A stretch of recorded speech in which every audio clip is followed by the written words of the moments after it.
Hey everybody, how you doing? This is DJ Sana Cody. Hope everyone's well. I'm here doing some research on some topics coming up on the history of Taino culture, and I was just looking over my notes from a prior show that I did on Taino Radio TV via YouTube and TikTok, and it got some attention um, by a listener or a watcher of the show. And I just want to clarify, there is a book that I read many years ago, The Orbe Novo, The Eight Decades of Peter Martyr de Angehera, an Italian historian that, because of him, similar to the Bartolomé de las Casas, these late medieval historians and also Roman Catholics, we have learned so much about our Taino ancestors. Were they biased? Yes, especially when it came to reporting about indigenous Taino Caribbean spirituality. Were the historical facts correct? Well, that's a debate because Peter Martyr was not a night witness. He never heard a Taino speak. He never ate lunch with a Taino. Now, Bartolomé de las Casas did. Okay? He owned slaves when he was a young man with his father, and eventually, when he became a priest, he defended our ancestors as the Taino, proving that they were human beings and not animals. And that was a famous debate against Sepulveda. So, check this out. Hold on a second. Book 7, and that is the third decade. Book 7. I'm sorry, the third decade, book 7. Let me just read here. This is Peter Martyr speaking.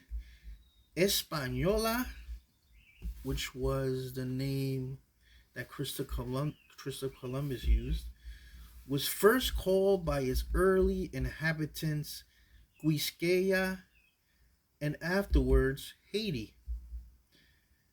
Now, these names were not chosen at random, but were derived from natural features. For Quisqueya, in their language, means something large or larger than anything.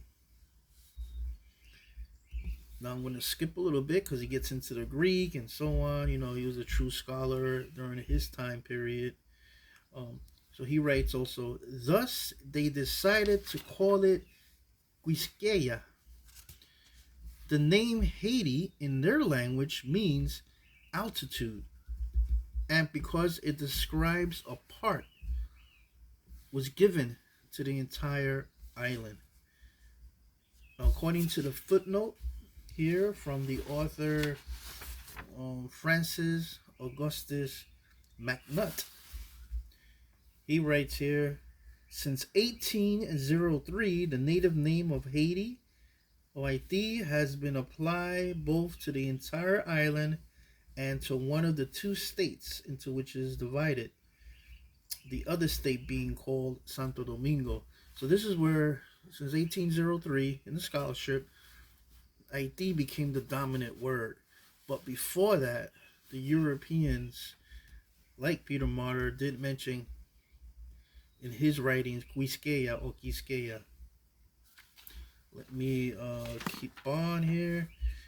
He also writes in the chapter, or in book 7, we have already said that Quisqueya and Haiti are the two ancient names of the island. But there's another name for the island, and it's called Sibangu, from the name of a mountain range rich in gold, which my personal opinion, he's really mentioning Cibao, because it was the Cibao region in Quisqueya slash Haiti where Christopher Columbus was hearing these reports about abundant gold in the Cibao Mountains. So here we have it. We have Quisqueya, Haiti, and Cibango. When you read his writings, Peter Martyr, he mentions Cibango more than Quisqueya or Haiti. So what is Cibango? We don't know. He never spoke to a Taino. This is all secondhand information. It's not a primary source, but it's what we have. And this is where a lot of scholars, a lot of historians, a lot of Taino, they read this, and this is what they come up with. So, in reality, the two ancient words that are most popular is Quisqueya, and then in 1803 became more popular to use the word Haiti, and then the third, which was very popular for Peter Martyr, was the word Cibango. For some reason, he loved that word, Cibango.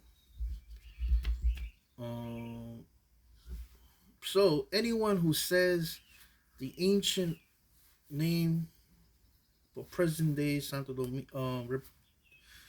Dominican Republic in the Taino way, Quisqueya, Haiti, Cibango, we don't know if that's a Taino word, but it's something that Peter Martyr used. We have to be a little... We have to question the source. So do we throw all the names out because Peter Martyr wrote it? He was hearing it from the invaders' stories. He never spoke to a Taino. So in 1803, Haiti became a more popular word to use for the whole island of Hispaniola. So because Peter Martyr, the historian, the Roman Catholic historian, brilliant man in his time period, especially in the Roman Church and in medieval society, do we throw all the words out? Well, it seems like Haiti, Quisqueya, has survived over 500 years. Now, the word that he used, that he liked the most, really did not, Cibango really did not survive the test of time. But is it wrong of me to say that traditionally the Taino people use Haiti?